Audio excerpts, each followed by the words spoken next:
Neymar, bintang terbesar Brasil di era modern.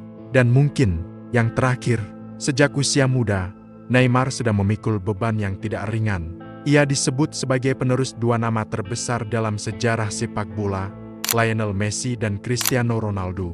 Saat masih membela Santos, Neymar sudah dianggap sebagai wonderkid sejati. Driblenya memikat, gol-golnya spektakuler. Dan di usia 19 tahun, ia masuk 10 besar Ballon d'Or. Klub-klub raksasa pun datang mengetuk. Pilihan Neymar jatuh pada Barcelona. Di sana, ia membentuk trio legendaris MSN bersama Messi dan Luis Suarez. Mereka menaklukkan Eropa, menjuarai segalanya. Dan Neymar terlihat semakin yakin bahwa dunia memang menunggunya menjadi yang berikutnya. Namun segalanya berubah saat ia pindah ke Paris Saint-Germain. Transfer termahal dalam sejarah sepak bola. Langkah besar untuk keluar dari bayang-bayang Messi. Langkah untuk menjadi raja. Ironisnya, justru disinilah narasi itu muncul. Meski penuh bakat, meski penuh pencapaian, Neymar sering disebut sebagai pangeran yang tidak pernah menjadi raja. Mengapa pemain sehebat ini tidak pernah benar-benar mencapai tahta tertinggi? Mari kita bahas perjalanan sang pangeran. Neymar Junior lahir pada 5 Februari 1992 di Mogi das Cruzes, Brasil. Ia tumbuh dalam keluarga sederhana, namun penuh dengan mimpi. Ayahnya, Neymar Santos Senior, adalah mantan pesepak bola profesional yang karirnya tidak pernah benar-benar besar. Justru dari kegagalan itulah lahir tekad, jika sang ayah tidak bisa mencapai puncak, maka anaknya harus sampai ke sana. Sejak kecil, Neymar bukan hanya diasuh sebagai anak, tapi juga sebagai proyek masa depan. Ayahnya menjadi pelatih, manajer, sekaligus pelindung. Ibunya menjaga keseimbangan rumah, sementara Neymar kecil menghabiskan hari-harinya dengan bola di kaki. Bakat Neymar terlihat sangat awal. Ia bermain futsal sebelum sepak bola lapangan, dan disitulah teknik dasarnya terbentuk. Kontrol bola sempit, sentuhan halus, dan keberanian menggiring lawan satu menjadi ciri khasnya. Saat anak-anak lain bermain aman, Neymar justru mencoba hal-hal yang dianggap mustahil. Kepercayaan dirinya tumbuh bukan dari kesombongan, tapi dari keyakinan bahwa bola adalah dunianya.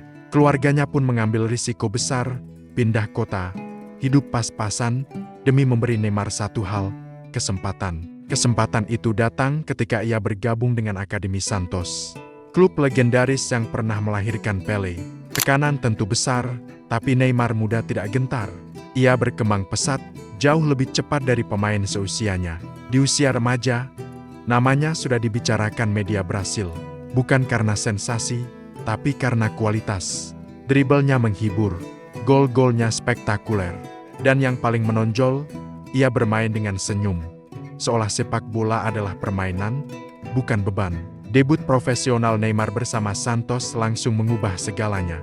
Ia bukan sekadar pemain muda berbakat, tapi pusat perhatian. Bersama Santos, Neymar memenangkan berbagai gelar domestik dan membawa klub itu kembali ke puncak kejayaan Amerika Selatan. Ia menjuarai Copa Libertadores, mencetak gol-gol ikonik, dan menjadi wajah sepak bola Brasil generasi baru. Di usia yang masih sangat muda, Neymar sudah menjadi kapten secara tidak resmi. Tim bermain untuknya, stadion datang untuknya. Prestasinya di Santos membuat dunia terkesima. Di usia 19 tahun, Neymar masuk 10 besar Ballon d'Or, sebuah pencapaian luar biasa untuk pemain yang bahkan belum bermain di Eropa. Klub-klub raksasa mulai mengantri. Tapi lebih dari itu, publik Brasil melihat sesuatu yang langka, pemain yang bukan hanya hebat, tapi juga menghibur. Neymar bukan sekadar pencetak gol, ia adalah tontonan. Dari keluarga sederhana, lapangan kecil, hingga panggung besar bersama Santos, Neymar tumbuh sebagai simbol harapan.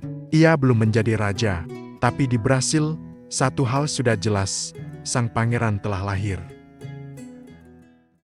Pada tahun 2013, langkah besar akhirnya diambil. Neymar meninggalkan Brasil dan bergabung dengan Barcelona. Kepindahan ini bukan sekadar transfer biasa. Ini adalah peralihan dari pangeran Amerika Selatan menuju panggung terbesar sepak bola Eropa. Tekanannya luar biasa. Barcelona bukan klub untuk belajar pelan-pelan. Di sini, sejarah menuntut hasil. Dan di ruang ganti itu, Neymar harus berbagi panggung dengan satu nama yang sudah menjadi legenda hidup, Lionel Messi. Di musim pertamanya, Neymar tidak langsung menjadi pusat perhatian. Ia memilih bersabar, ia belajar, ia menyesuaikan diri.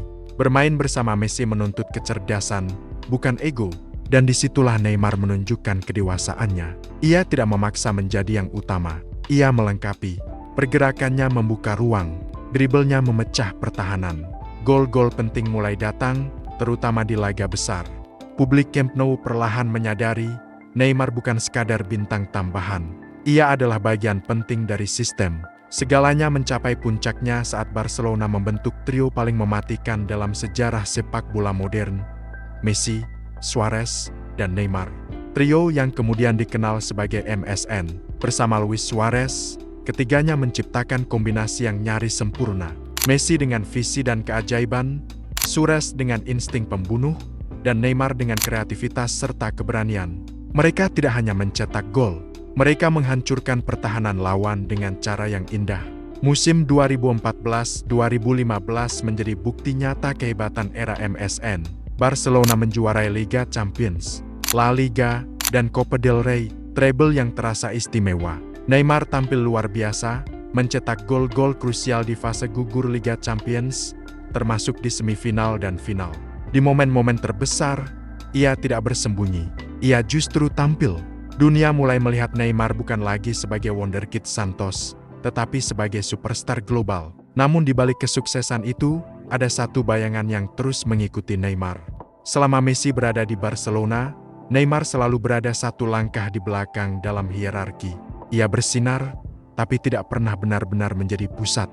Dan disitulah benih konflik batin mulai tumbuh. Neymar ingin lebih. Ia ingin menjadi yang utama. Ia ingin menjadi raja, bukan hanya bagian dari kerajaan. Era MSN adalah masa terbaik Barcelona dalam satu dekade terakhir. Indah, mematikan, dan bersejarah. Tapi bagi Neymar, era itu juga menjadi persimpangan antara bertahan dalam kejayaan atau pergi untuk membangun takdirnya sendiri. Dan dari situlah cerita besar berikutnya dimulai. Keputusan itu mengguncang dunia sepak bola. Pada musim panas 2017, Neymar Jr. meninggalkan Barcelona dan bergabung dengan Paris Saint-Germain. Bukan dengan angka biasa, melainkan dengan menebus klausul rilis senilai 222 juta euro. Neymar resmi menjadi pemain termahal dalam sejarah sepak bola. Langkah ini bukan sekadar transfer, ini adalah pernyataan. Neymar ingin keluar dari bayang-bayang Messi. Ia ingin menjadi pusat cerita. Ia ingin menjadi raja. Di Paris, segalanya dibangun untuknya. Neymar langsung menjadi wajah klub, pusat permainan, dan harapan utama PSG untuk menaklukkan Eropa. Secara tim, ia membawa PSG mendominasi sepak bola Prancis. Bersama Neymar, PSG menjuarai Liga 1 Prancis, Piala Prancis, dan piala domestik lainnya. Mereka tampil superior di kompetisi domestik, nyaris tanpa tandingan. Di Liga Champions, Neymar juga mencatat momen penting, termasuk membawa PSG hingga final Liga Champions 2020, pencapaian terbaik klub sepanjang sejarah. Secara individu, Neymar tetap bersinar. Ia menjadi pemain terbaik PSG di beberapa musim, masuk dalam nominasi pemain terbaik dunia, mencetak gol-gol spektakuler, dan menjadi motor kreativitas tim. Saat fit, Neymar adalah pembeda mutlak. Setiap serangan PSG terasa hidup ketika bola berada di kakinya.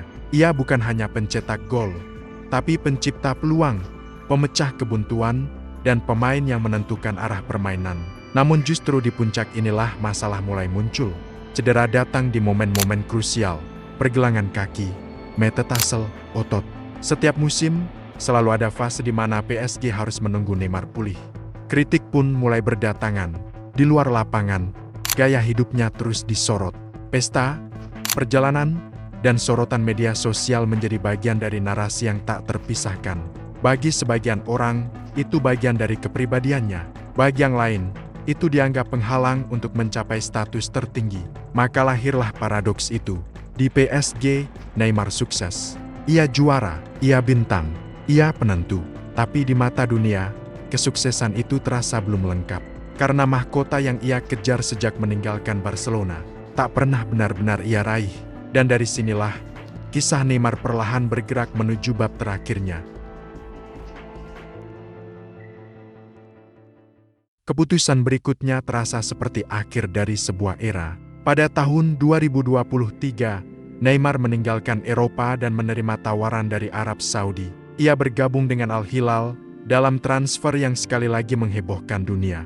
Bukan karena nilai transfer semata, tapi karena maknanya. Neymar, pemain yang pernah disebut calon raja sepak bola dunia, kini memilih jalan yang jarang diambil pemain di puncak reputasi.